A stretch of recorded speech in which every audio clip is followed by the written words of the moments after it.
राधा करावचित पल्लववल्लरी के राधा पदांक विलसन मधुर स्थली के राधा यशो मुखरमात खगावली के राधा विहार विपिने रमता मनो में प्रेमानंदोत्पुलकित गात्रौ विद्युद्धाराधर समकांति श्री राधा कृष्णौ मनसि दधानं वन्देऽहं श्रीहितहरिवंशं वन्देऽहं श्रीहितहरिवंशम्। राधा राधा राधा राधा राधा राधा राधा राधा राधा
राधा राधा राधा राधा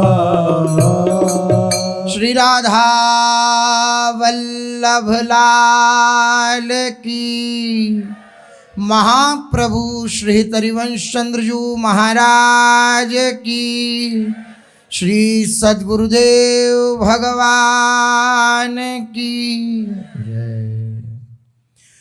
रसघन मोहन मूर्ति ठाकुर श्री राधा वल्लभ लाल जी,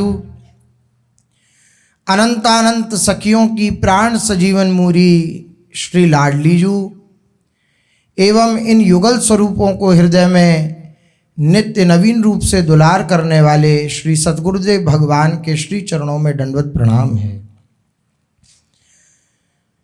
बड़े बड़े महापुरुषों का अनुभव है, जो भी इस मार्ग के पथिक हुए और जिन्होंने सिद्धि प्राप्त करी, उन सब का, चाहे किसी भी संप्रदाय का हो, चाहे किसी भी पथ का अनुयायी हो, कहीं का भी कोई भी महापुरुष हो, उन सबका एक मत से यह अनुभव है कि संसार दुखालय है और भगवान सुखमय है।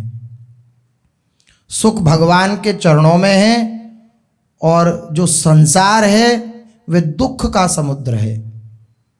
समस्त महापुरुषों का तो यह अनुभव है ही।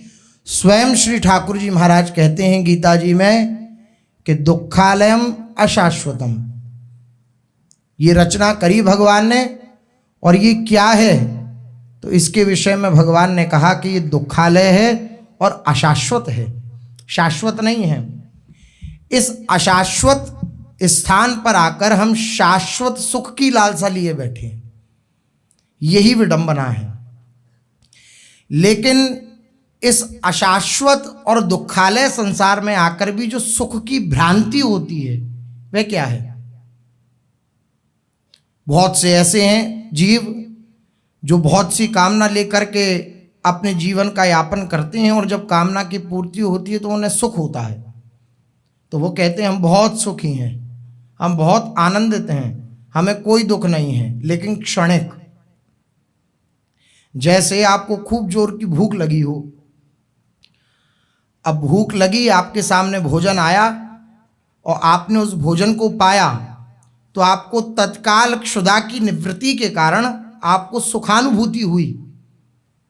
तो क्यों हुई? क्योंकि जो आपकी कामना थी उसकी पूर्ति हुई। जब तक अगली कामना का आमंत्रण नहीं हुआ तब तक आप सुखी रहे। क्योंकि जब मन स्थिर हो जाता है, मन की चंचलता मिटती है, उतनी काल के लिए, उतने क्षण के लिए चंचलता मिटी मन की, जब तक दूसरी कामना ना आई। कामनाओं के कारण, संकल्प विकल्प के कारण मन चंचल रहता है। अब चूंकि आपने भोजन किया, पाया, ये एक उदाहरण, ऐसी हर विषय की बात है। किसी विषय को आपने ग्रहण करने की इच्छा करी और आप उसके लिए व्याकुल रहे और वो आपको प्राप्त हो गया, तो जिस क्षण वह प्राप्त हुआ तब आपका मन स्थिर हुआ, उसकी चंचलता मिटी। जब तक दूसरा संकल्प विकल्प मन में ना उठा तब तक आपका मन स्थिर रहा। उस स्थिर मन में जो आत्म तत्व है उसकी परिछाई पड़ती है, प्रतिबिंब पड़ता है। तो आत्म तत्व के प्रतिबिंब के कारण सुखानुभूति होती है। मन स्थिर हुआ, चंचल मन पे आत्मा का प्रतिबिंब नहीं पड़ता है। आप तिलक लगा रहे हो और शीशा हिलता रहे ऐसे, तो आप लगा पाएंगे? नहीं लगा पाएंगे। जब स्थिर हो जाएगा तब आप तिलक की रचना कर सकते हैं।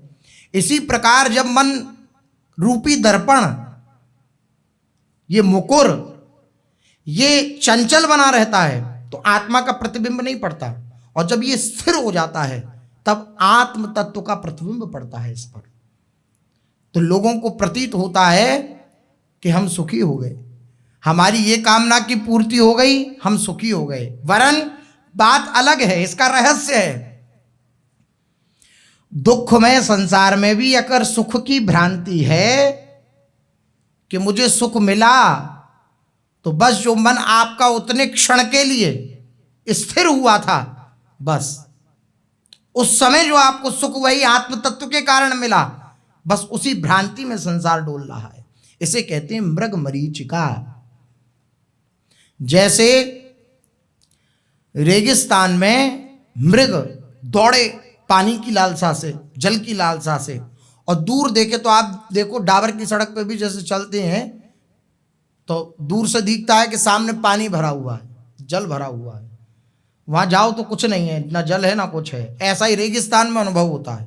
रेगिस्तान में दूर से प्रतीत होता है कि वहां जल है, तो मृग दौड़ता है उसके पीछे, लेकिन वहां जल प्राप्त नहीं होता। फिर आगे देखता है तो आगे उसे प्रतीत होता है कि आगे जल है, फिर दौड़ता है उसके पीछे, फिर भी उसे जल की प्राप्ति नहीं होती। इसी प्रकार संसार इस सुख की भ्रांति में दौड़ रहा है। अब चूंकि आत्म तत्व का प्रतिबिंब है, लेकिन आत्म तत्व नहीं है, प्रतिबिंब है, तो संसार का अगर वो क्षणिक सुख भी होगा तो वो आत्म तत्व का सुख नहीं है, आत्मा का सुख नहीं है, क्योंकि प्रतिबिंब है। जब उन्हीं प्रभु के चरणों में समर्पित हो जाता है चित्त, जब उनकी तरफ मुड़ता है, जब देखता है अपने विचार के द्वारा कि मेरे को सुख कैसे मिला, क्यों मिला, इतने दिन से तो मैं बहुत परेशान था, लेकिन मुझे एक क्षणिक सुख मिल रहा है, तो क्यों मिल रहा है। इधर जब दृष्टि जाती है महापुरुषों की वाणी के प्रभाव से, तब उसे समझ में आता है कि मेरा मन प्रसन्न होता है जब मैं स्थिर होता हूं, मेरा मन आनंदित होता है, मैं प्रसन्न रहता हूं कब, जब मन चित्त शांत होता है। जब मेरी कामना की पूर्ति होती है तो चित्त की शांति लगती है। बस इतना ही फर्क होता है कि जब अगली कामना आई फिर वो अशांत हो गया, अब उसको अगला कुछ चाहिए।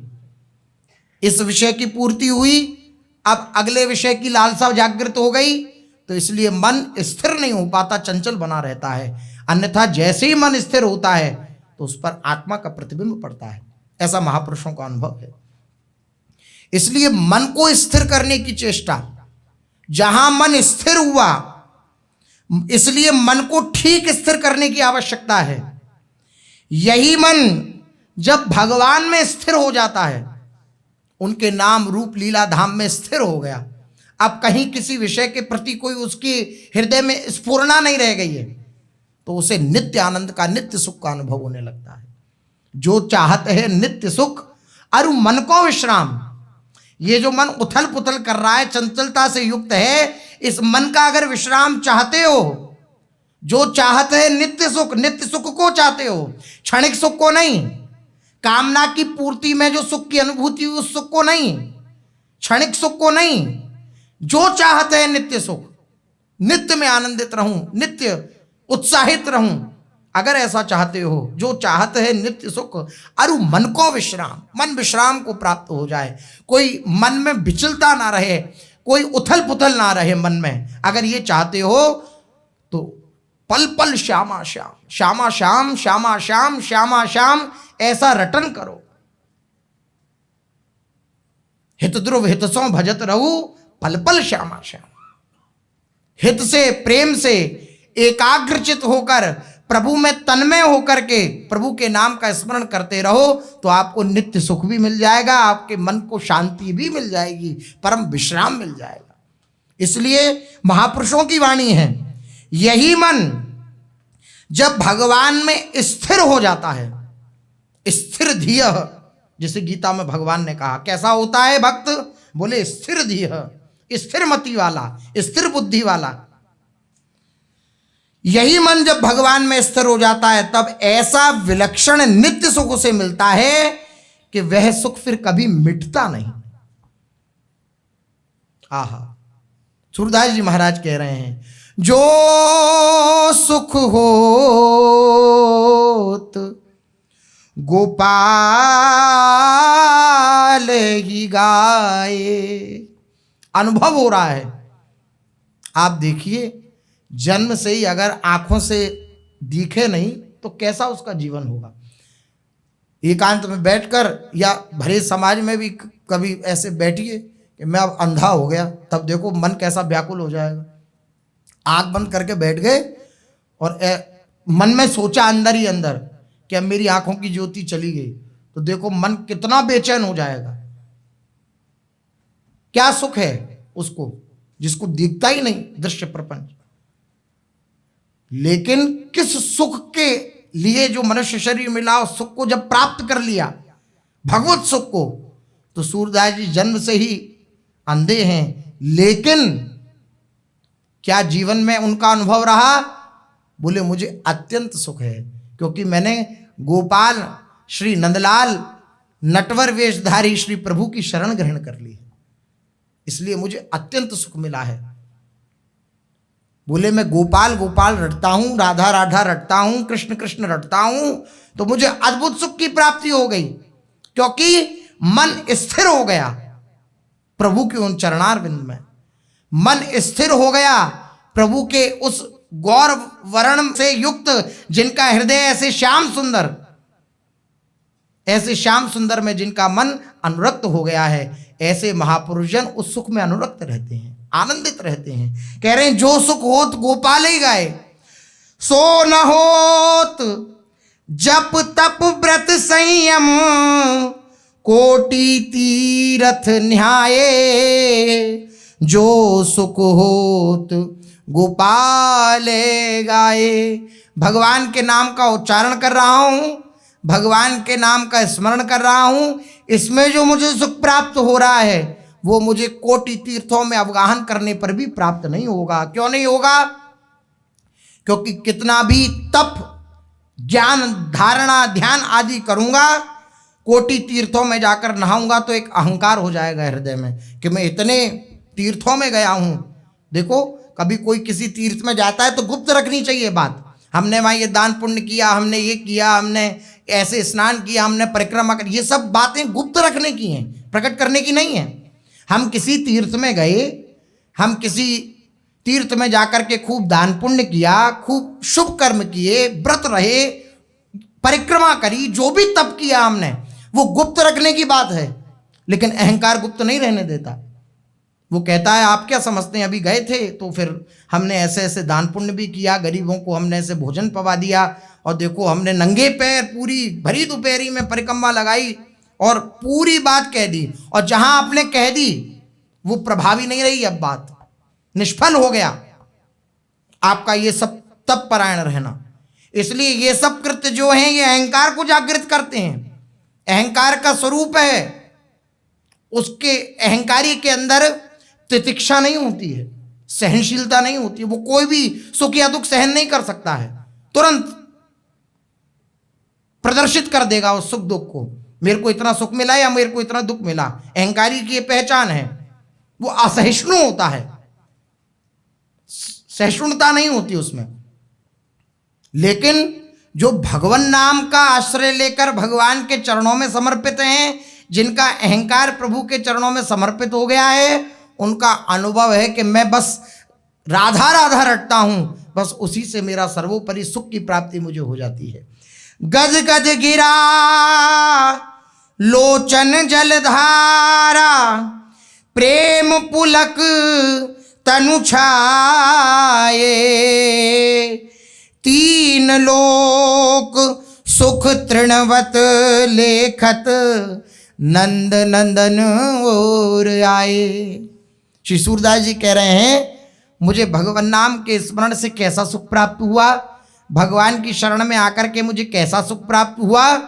बोले गदगद गिरा लोचन जलधारा, जब मैं कृष्ण कृष्ण कहता हूं तो मेरा हृदय, मेरा कंठ गदगद हो जाता है, मेरा हृदय द्रवित हो जाता है, मेरी आंखों से अश्रुधारा बहने लगती है जब मैं कृष्ण कृष्ण पुकारता हूं। ये सुख मिला मुझे। इस सुख के लिए बड़े बड़े परमहंस महात्मा भी लालायित रहते हैं इस सुख की प्राप्ति के लिए, कि किसी कुंज में एक कोने में बैठ कर के कपोल पर हाथ रखकर प्रियालाल का चिंतन करते हुए मैं अश्रु का प्रवाह करूं। इस सुख के लिए बड़े बड़े परमहंस महापुरुष भी लालायित रहते हैं। उस सुख की प्राप्ति मुझे हुई। ये सुख होत गोपाल ही गाए, इस सुख की प्राप्ति हुई मुझे प्रभु का नाम स्मरण करने से, गुण स्मरण करने से, गुणगान करने से। बोले गदगद गिरा लोचन जलधारा, प्रेम पुलक तनु छाई।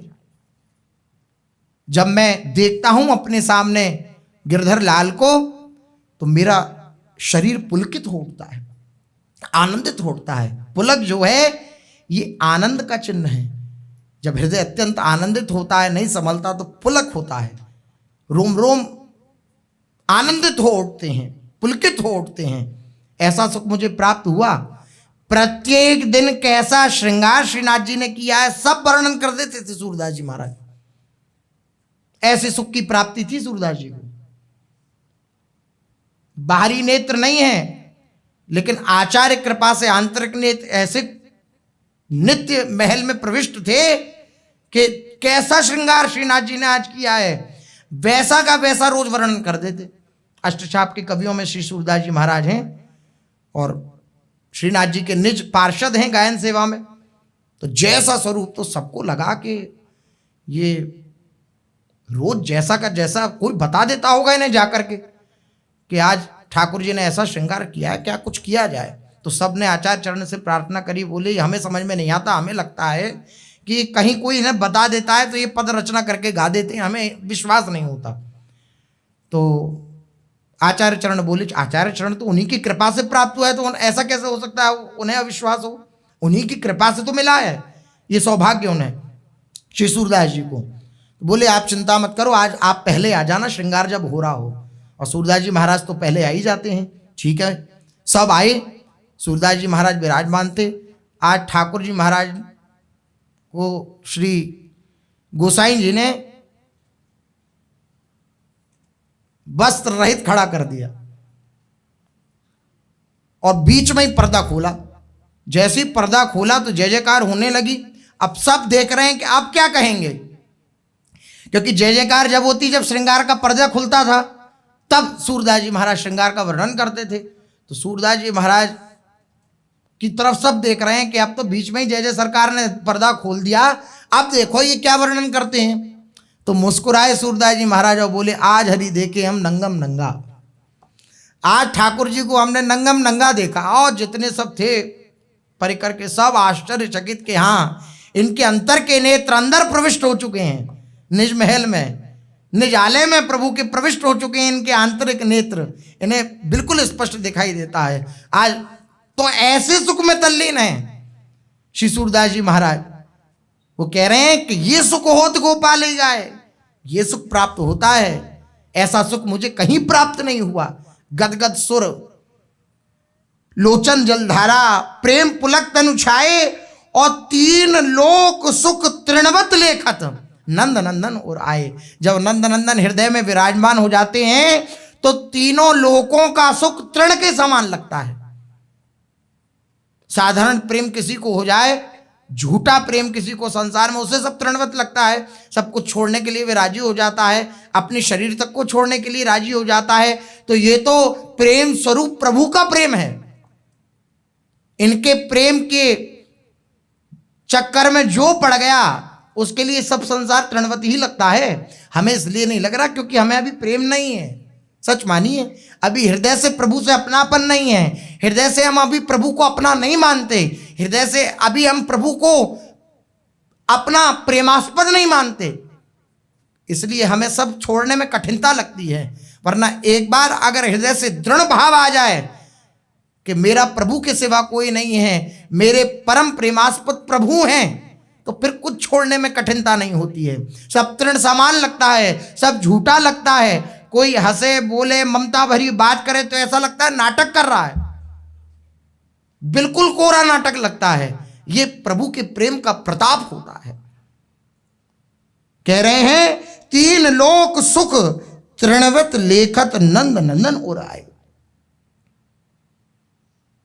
कैसी विकलता, कैसी प्रेम की विकलता होती है, कैसा तृणवत संसार लगता है, कहने योग्य बात नहीं है। महापुरुषों की स्थिति, वृंदावन से प्रेम हुआ, सब झूठा लगने लगता है। लेकिन ये बात सबको प्रश्न चिन्ह खड़ा करने के लिए जब प्रेरित करेगी, जब हृदय में ये आएगा, जब हृदय में प्रभु के प्रति प्रेम नहीं होगा, वृंदावन के प्रति प्रेम नहीं होगा। अन्यथा जब प्रेम जागृत हो जाएगा तो ये बात बिल्कुल ऐसी लगेगी कि हाँ ऐसी है, सब झूठा लगता है, सब बेकार लगता है।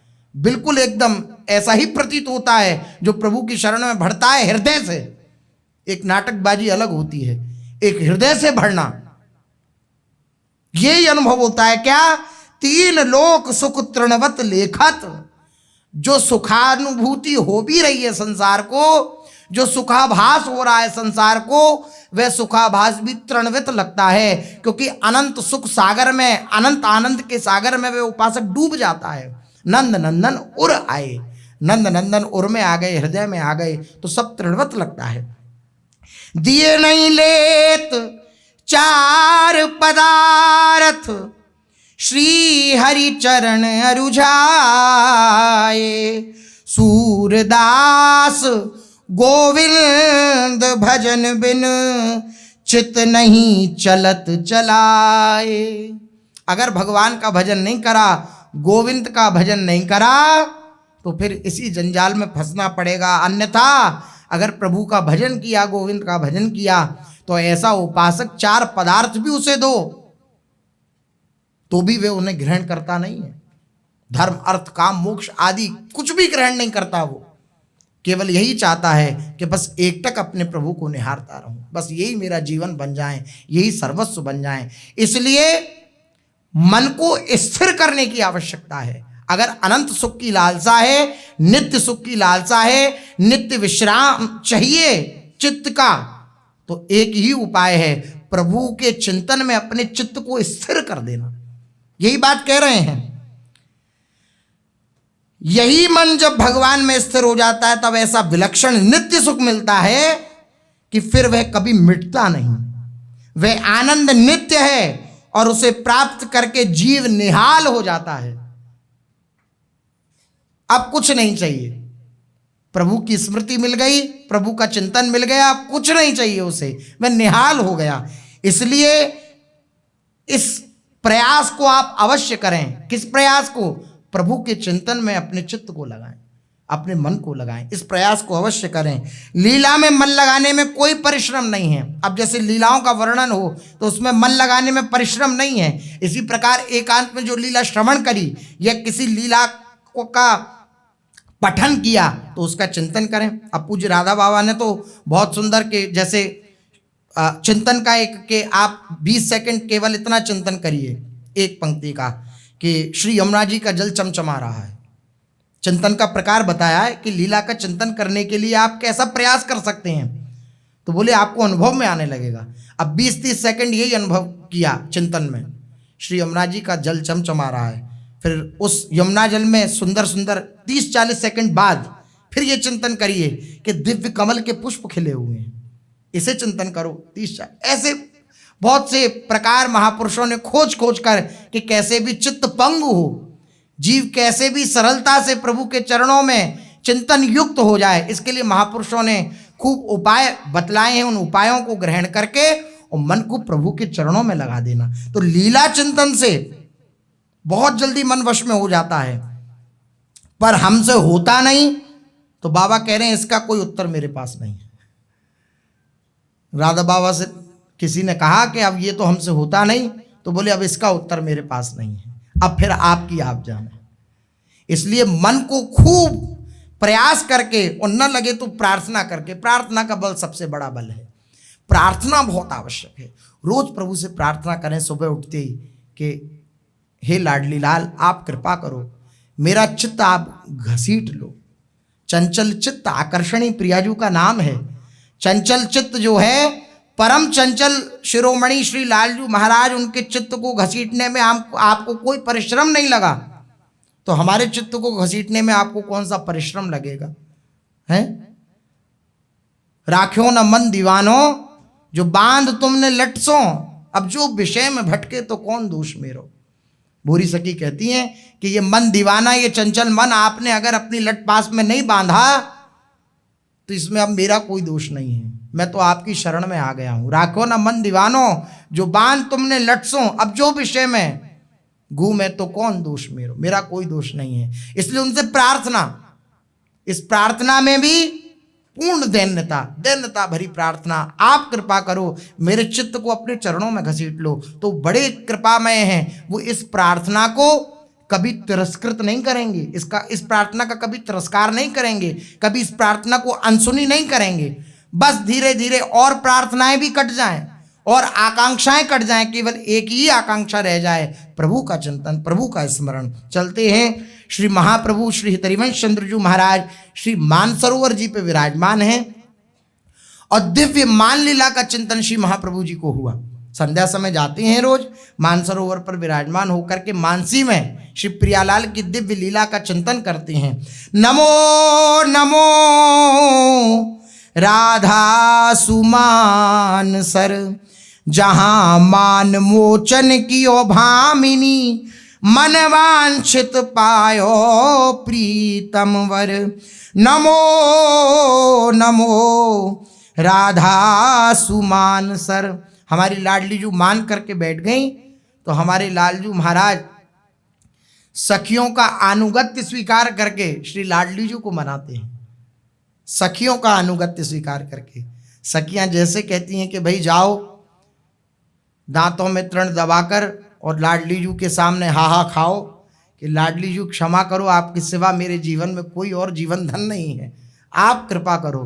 तो हमारी लाडली जू मान जाती हैं, क्योंकि हमारी प्यारी जू की रिस ऐसी है जैसे बादल में दामिनी दमके और छिप जाए, इसी क्षण भर की रिस है श्री लाडली जू महाराज की।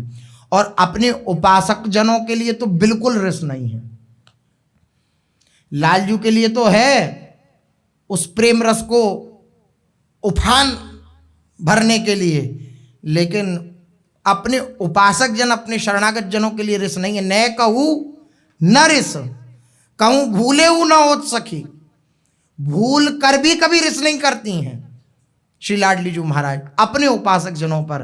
लेकिन लालजू को रिस करके थोड़ा सा भौं सकोड़ कर इसलिए अपने बस में रखती हैं कि अब मेरे जो शरणागत जन हैं उनको ये किसी प्रकार का कष्ट ना पहुंचाएं, इसलिए लाडली जू पूर्ण रूपेण बस में रखती हैं लालजू महाराज को। प्यारी जू की रिस ऐसी, दामिनी दमक जैसी, छिन एक चमकी मिलती जाई घन में। नैन नेक बंक करें फिर ताही रंग ढरें, परम चतुर चित रस भरी मन में।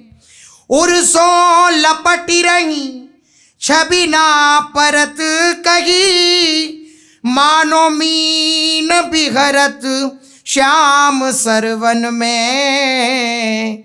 हित ध्रुव मान ऐसो बिरह न होन पावे, समुझी प्रवीण प्यारी सावधान पन में। अपने पन में सावधान है लाडली जू, प्रीति का निर्वाह करना जानती हैं श्री लाडली जू, इसलिए ऐसा मान करती हैं कि विरह न होन पावे, विरह न होने पावे, ऐसा श्री लाडली जू मान करती हैं। लेकिन इतने में ही लालजू महाराज हक्के बक्के रह जाते हैं, उनकी हालत गंभीर हो जाती है।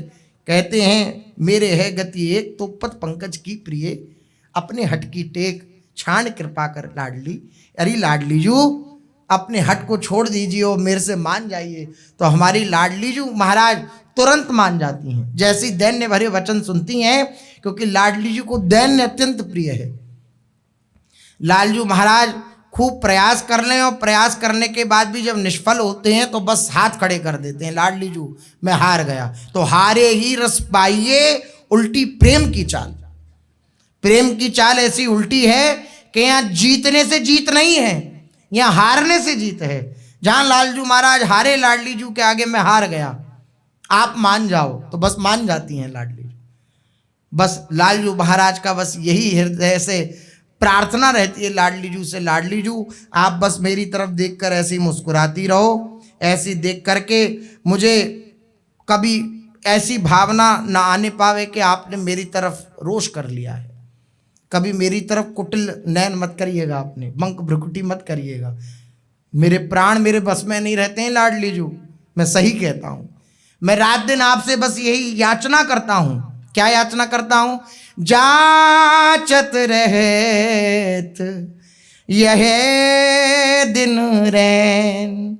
मैं रात दिन बस आपसे यही याचना करता हूँ। बोलो हंसो लाडली मों पर, करहु कुटिल कबहू जिन नैन। जाचत रहत यह दिन रैन। मैं रात दिन बस यही याचना करता हूं कि लाडली जू आप मुझसे बोलो, आप मुझसे हंसो।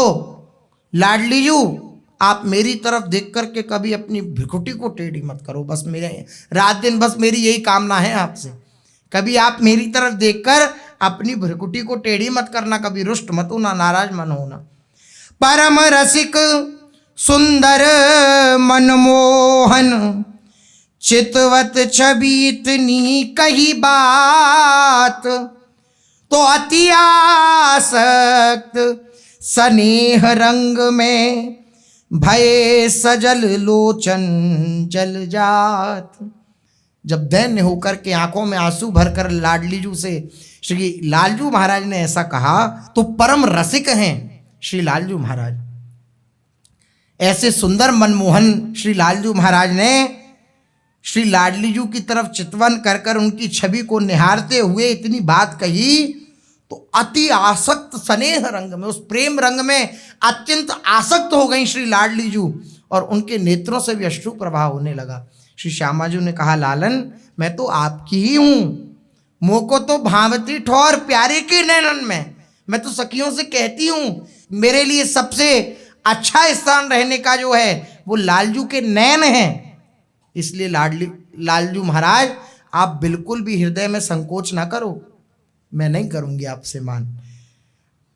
परम उदार मृदुल श्री श्यामा, कैसी हैं लाडलीजू?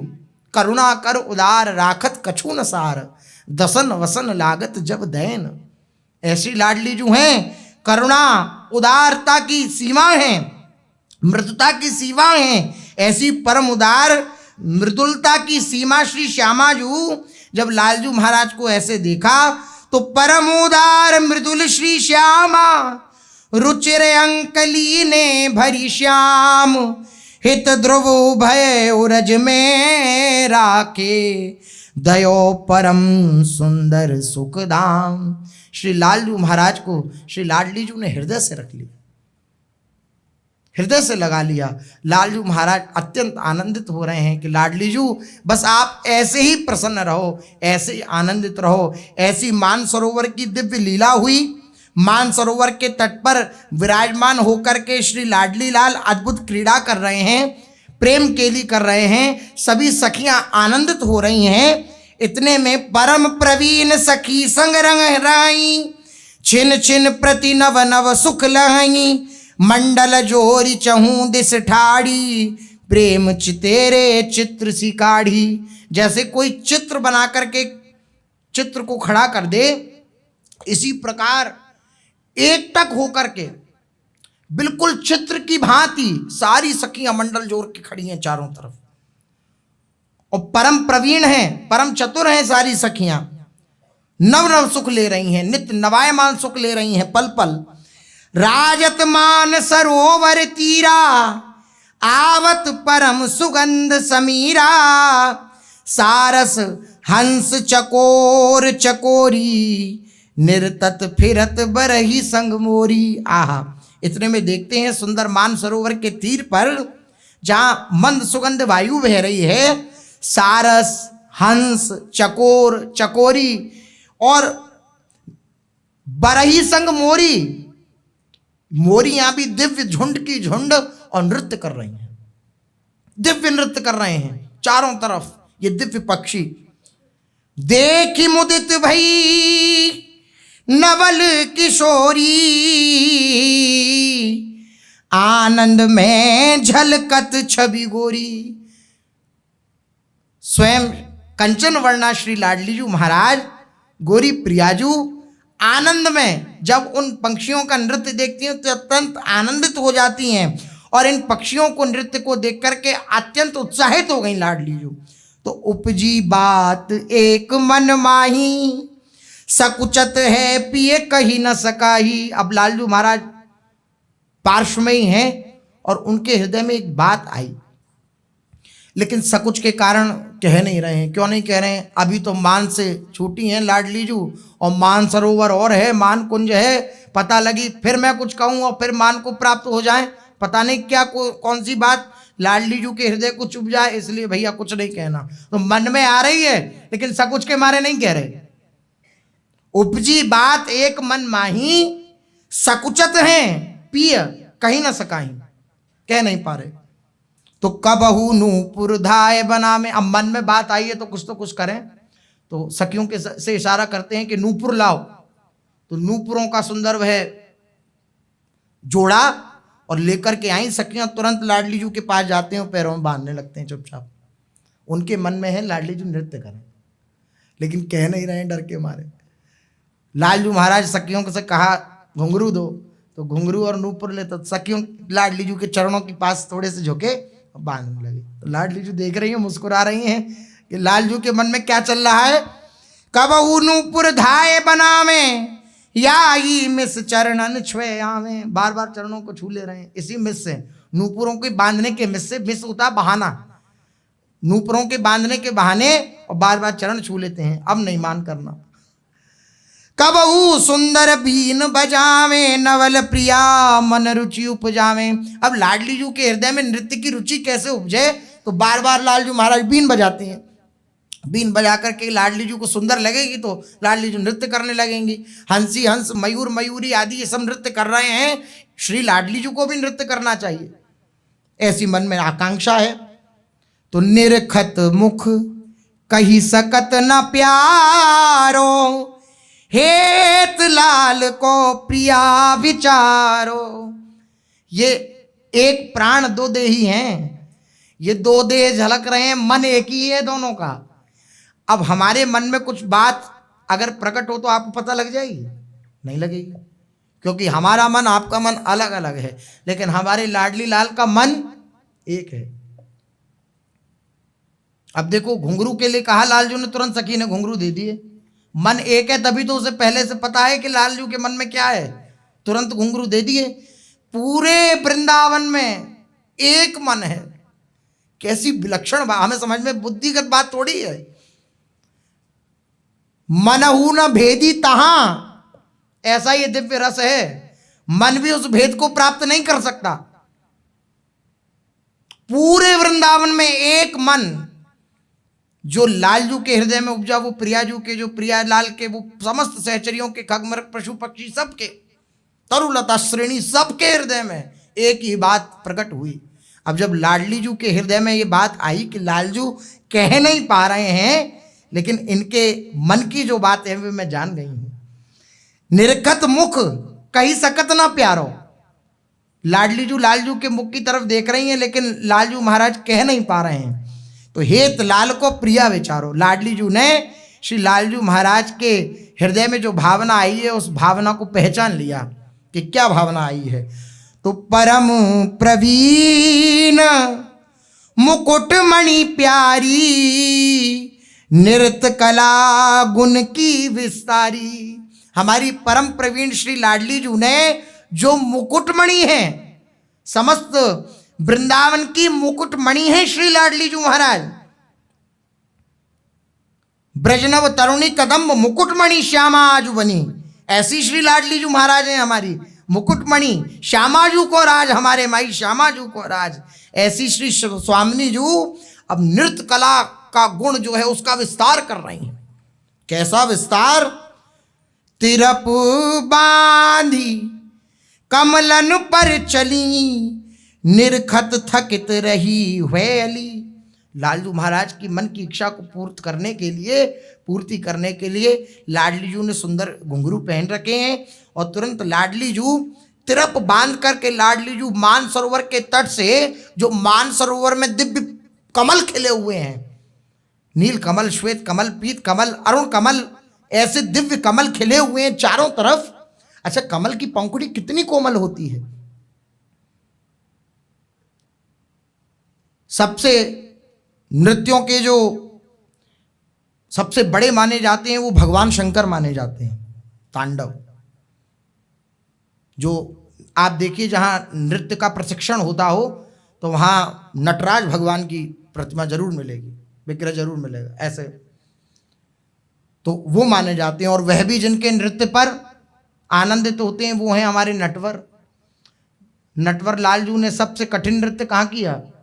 कालिया के फण पर, तांडव गति मुंडन पर नाचत बनबारी, सूरदास जी ने वर्णन किया है। तांडव नृत्य कर रहे हैं, और ये सब नृत्य भी फीके पड़ गए जब लाडली जू ने नृत्य किया। सकल कला प्रवीण, ऐसी श्री लाडली जू महाराज हैं हमारी। फणों पे नृत्य करना तब भी, यद्यपि कठिन है लेकिन चलो तब भी, कठोर फण होते हैं उस पर नृत्य करना, लेकिन कमलों की पंखुड़ियों पर नृत्य करना, परम सुकोमल पंखुड़ी होती है। लेकिन हमारी लाडली जू महाराज ने आहा तिरप बांधी कमलन पर चली, निरखत थकित रही हुए अली, अद्भुत कमाल मध्य शरमाही, ताके सिर पर नृत्य कराई। ऐसी लाघवता लाडली जू की है, ऐसी विलक्षणता लाडली जू के नृत्य की है। अभी इस पुष्प पे, अभी इस कमल पे, अभी इस कमल पर, और कमल की पंखुड़ी हिल भी नहीं पाती है, ऐसी लाघवता से नृत्य लाडली जू का। इस कमल से उस कमल पर, उस कमल से उस कमल पर, उस कमल से उस कमल पर, और लाडली जू मतलब चरण श्री लाडली जू के दीखी ने कब किस कमल पे पड़ी, ऐसी लाघवता श्री लाडली जू की, ऐसी चतुरता। आहा अद्भुत कमल मध्य शरमाही, ताकि सिर पर नृत्य कराही, नृत्य विलास ही देख सकी रही सोच विस्माए। सखियों ने जब ऐसा नृत्य देखा, लालजू महाराज ने जब ऐसा नृत्य देखा श्री लाडली जू का, तो आश्चर्यचकित हो रही हैं सारी सखियां, मतलब काम नहीं कर रही कि बुद्धि कैसे संभव है। लाडली जू जब नृत्य कर रही हैं, बिल्कुल कमलों को भी कोई कष्ट नहीं हो रहा, परम सुकोमल पंखुड़ी, आप सोचिए आप चरण पधराएंगे तो एकदम, लेकिन लाडली जू का नृत्य आहा, परम सुकुमारी श्री लाडली जू जब कमलों पर तिरप बांध के नृत्य करती हैं, क्या कहना। नृत्य जो मूरतवंत ही ठाड़ी लेत बलाए। इतने में क्या देखते हैं कि जो नृत्य है वही मूर्तिवंत होकर के खड़ा हो गया मानसरोवर के तट पर, और वो नृत्य स्वयं वो मूर्तिवंत होकर के खड़ा होकर के बलाइयां ले रहा है। ऐसा नृत्य तो हमने भी कभी नहीं देखा, स्वयं नृत्य कह रहे हैं। नृत्य जो मूर्तवंत ही ठाड़ी लेत बलाए, आहा हुड़क रवाव गजक बहु बाजे, सखियन अति आनंद सो साजे, किन्नर मूरज मृदंग बजावे, गति में गति नव नव उपजावे, गति में गति नव नव उपजावे। एक गति ली, अब उस एक गति में एक नई गति का प्रादुर्भाव हो गया, ऐसा नृत्य हो रहा है। हुड़क रवाब गजक बहुत प्रकार के बाजे बज रहे हैं, और आनंदित होकर के सखियां खूब उत्साहित होकर के पुष्पों की वर्षा कर रही हैं। किन्नर मुरज मृदंग ये सब वाद्य यंत्र बज रहे हैं, और गति में गति नव नव उपजावे। लाडली जू ने एक गति ली और उस एक गति में नवीन गति का प्रादुर्भाव हो गया। अति सुकुमारी नृत्य रंग भीनी, भाए भेद गति लेत नवीनी, जो गति सुनी ना न देखी कबई, नौतन प्रगट करीते अबही। श्री लाडली जी महाराज कैसा नृत्य कर रही हैं? बोले जो गति सुनी न देखी कबही। जिस गति को, जिस नृत्य के प्रकार को न कभी देखा गया न कभी सुना गया, उन नवीन नवीन गतियों का प्रादुर्भाव हो रहा है आज श्री लाडली जी के उस नृत्य में। आहा अलग अलग हुरमई जुलीनी, प्रगट कला निज गुण की कीनी, परत आई मान जे ही दल पर, वैसे ही रहत चरण के तरहर। लाडली जी के चरणों के नीचे वे कमल भी उसी प्रकार रह जाते हैं, बिल्कुल भी उनमें सुकड़न आदि नहीं आती है। परत आए मान जे ही दल पर, लाडली जी जिस दल पर अपने चरण पधराती हैं वैसे ही रहत, उसी प्रकार से, क्योंकि सखियां ही कमल बनी हुई हैं, उसी प्रकार से कमल पंखुड़ी रहती है चरण के तरहर। अलग लाग हुरमई जुलीनी, प्रकट कला निज गुण की कीनी। अपनी नृत्य कला का गुण प्रकट किया श्री लाडली जी ने, लाघव तासो पग रहे ऐसे, परस ना हो तो दूसरे जैसे। परस भी नहीं होने पाए, स्पर्श भी नहीं करने पाए, इतने में लाडली जू दूसरी पंखुड़ी पर, अभी और उसका परस नहीं हो पाया, स्पर्श नहीं हो पाया, लाडली जू दूसरी पंखुड़ी पर। ऐसी दिव्य नृत्य की गति हो रही है। सुलभ अनूप चारु चल ग्रीवा, सहज सुधंग विलास की सीमा। अब कमलों पे कोई चले, आप देखो कला दिखाई जाती है रस्सी पे चलने की, तो पूरा उनका ध्यान एकदम केंद्रित, नेत्र यहीं घूमते रहते हैं, पूरा केंद्रित रहता है। और हमारी लाडली जू महाराज बोले सुलभ अनूप चारु चल ग्रीवा, ध्यान ही नहीं है उधर लाडली जू का, बस चल रही है लाडली जू कमलों की पंखड़ियों पर। और सुलभ अनूप चारु चल ग्रीवा, अच्छी तरीके से श्री लाडली जू जो ग्रीवा की मुड़न होती है, जो ग्रीवा का प्रयोग होता है नृत्य में, उस प्रकार से लाडली जू पूर्ण रूपेण पूर्ण गुण से श्री लाडली जू नृत्य कर रही हैं। सुलभ अनूप चारु चल ग्रीवा, सहज सुधंग विलास की सीमा, सहज रूप में श्री लाडली जू नृत्य कर रही हैं, विलास की सीमाएं श्री लाडली जू। थे कहत मोहिनी बानी, सखियन नैन चले हुए पानी, मुस्कान मधुर चित्त को हरही, चितवन पासी दूसरी परही। हमारी लाडली जू ग्रीवा की मुड़न, हाथों की, नेत्रों की, भौं की मटकन, उन सब से श्री लाडली जू अत्यंत आनंदित होकर, उत्साहित होकर नृत्य कर रही हैं। और मुख से थे का उच्चारण कर रही हैं, थे ताता थे, ऐसा उच्चारण कर रही हैं मुख से, अपनी मोहिनी वाणी से। पंचम सुर में लाडली जू बोलती हैं अपनी मीठी वाणी से, श्री लाडली जू थे का उच्चारण कर रही हैं। ऐसा जब दृश्य देखा तो समस्त सखियों के नेत्रों से आनंद अश्रु बहने लगे, आनंद अश्रु बहने लगे समस्त सखियों के नेत्रों से। सखियों के नेत्रों से आनंद अश्रु बहते हैं। ऐसे ही जो इस भावना में तल्लीन रसिक महापुरुष हो जाते हैं, उनके जो नेत्रों से अश्रु प्रभाव होता है वे आनंद अश्रुओं का होता है। कोई उन अश्रुओं को देख करके ये ना समझे कि किसी दुख से, किसी पीड़ा से वह अश्रु प्रवाह कर रहे हैं, या कोई पीड़ा है, कोई कारण है, कोई कारण है तो उस कारण की निवृत्ति हो, क्योंकि ऐसे दर्शन की है। सबकी अपनी अपनी भावनाएं होती हैं। तो जो भाव देखने वाले होते हैं, कभी महाराज श्री भाव में तो उनके हृदय की भावना, महाराज जी क्यों रो रहे हैं, क्या कष्ट है, क्या कारण है, तो कोई कष्ट कोई कारण नहीं है। लाडली जू के प्रेम में पगे हुए उनके हृदय है, उनका हृदय लाडली जू के प्रेम में पगा हुआ है, इसलिए उस आनंद उल्लास में वे आनंदाश्रु होते हैं। वे किसी कष्ट या पीड़ा से युक्त अश्रु नहीं होते हैं, नहीं, वे आनंद अश्रु होते हैं, आनंद के अश्रु। लाडली जू सामने हैं और परम करुणा में उनके नेत्र हैं। लाडली जू करुणा की समुद्र हैं। जब लाडली जू का दर्शन होता है तो हृदय द्रवित होता है, वे द्रवित हृदय ही नेत्रों के आंसुओं के रूप में प्रवाहित होता है, तो वे आनंद अश्रु होते हैं।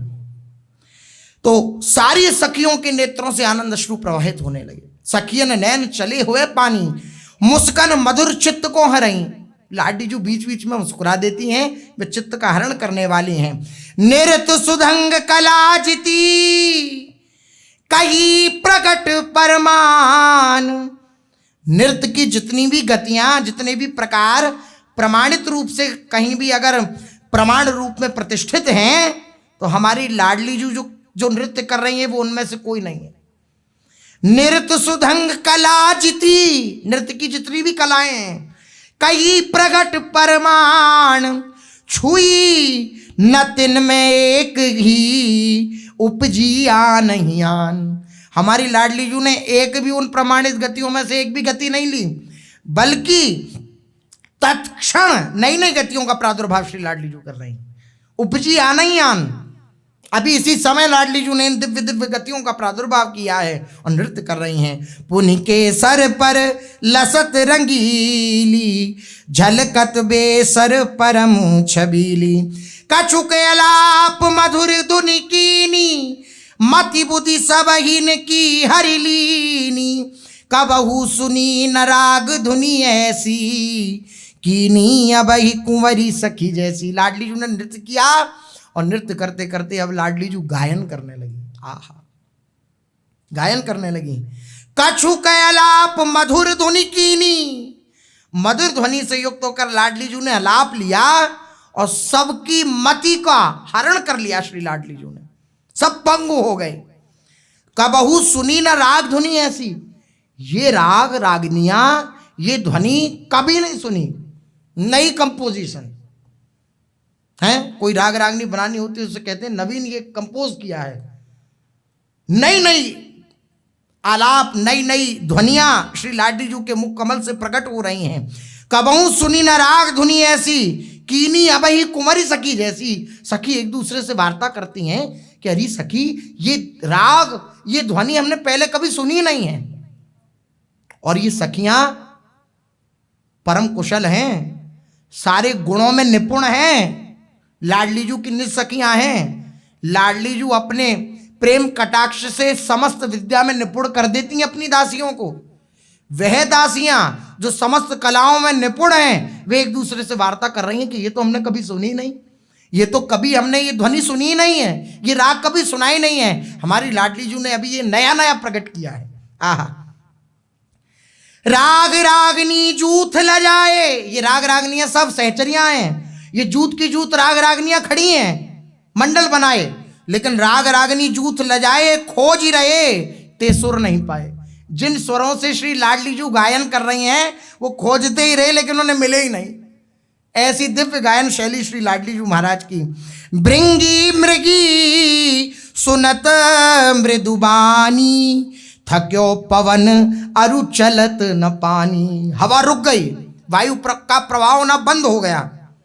तो बोले फिर जीवित कैसे हैं? तो वहां वायु से थोड़ी जीवित हैं, वहां तो सखियों के प्राण श्री लाडली लाल हैं। वहां सखियां खगमृग पशु पक्षी वृंदावन की शोभा ये लाडली लाल से जीवित है। लाडली लाल उनके प्राण हैं, वायु से जीवित थोड़ी है। वायु थकित हो गई, रुक गई। भृंगी मृगी सुनत मृदुबानी, थक्यो पवन अरु चलत ना पानी। यमुना जी का जल प्रवाह होना बंद हो गया। मानसरोवर की जो उछाल तरंग थी वो एकदम शांत हो गई। आहा, भृंगी श्रवत द्रुमनिते रस की धारा। अब जो द्रुम है, लता पताएं हैं, वहां से रस की धारा टपकने लगी। लाडली जू का गायन हो रहा है, हमारी लाडली जू गा रही हैं। जड़ यद्यपि कहना अपराध है, लेकिन फिर भी वृक्षों को जड़ माना जाता है। लेकिन उन वृक्षों के हृदय से भी आनंद का स्राव होने लगा, आनंद का वह दिव्य पराग बहने लगा। श्रवत द्रुमंते रस की धारा बहने लगी। आनंद प्रेम कियो विस्तारा, प्रेम का विस्तार हो रहा है, आनंद का विस्तार हो रहा है। राग पुंज बरसत बरसासी, हित ध्रुव गुण सीमा सुख राशि। सुख राशि प्रियाजू हमारी ये गुण की सीमा है। राग पुंज की दिव्य वर्षा हो रही है श्री लाडली जू के मुख कमल से। सुनत राग अनुराग धुनी, मोहे नागर लाल। सक्यो न धीरज धर सकी, मरम लाग्यो सरबाल। ऐसा प्रतीत हो रहा है जैसे लाडली जू के मुख से दिव्य सरग की वर्षा हो रही हो और लाडली जू के हृदय में वो चुभ रही हो, बार बार हृदय में ऐसी कसक उठ रही है लाडली जू के, जब दिव्य उस गायन की दिव्य उस रस धारा का पान कर रहे हैं लालजू महाराज अपने श्रवण रंध्रों से। लाल विवश से है चरी सवे। अब कैसी वह दिव्य मान सरोवर की शोभा हुई, लालजू विवश हो गए लाडली जू का गायन सुनकर। सहचरियां विवश हो गईं लाडली जू का गायन सुनकर। और मोरी मृगी बिहंग, बिहंग मोरी मृगी जितने भी पशु पक्षी आदि हैं वे सब अपने बस में नहीं रहे, विवश हो गए। गावत रस में नागरी, नव नवतान तरंग, नव नवतान तरंग। सप्त सुर सो मन ढरई, ऐसी को सखी माँ आई, सुनत जो धीरज धरई। नव नव गुण की सीव सब, अति प्रवीण वरबाल।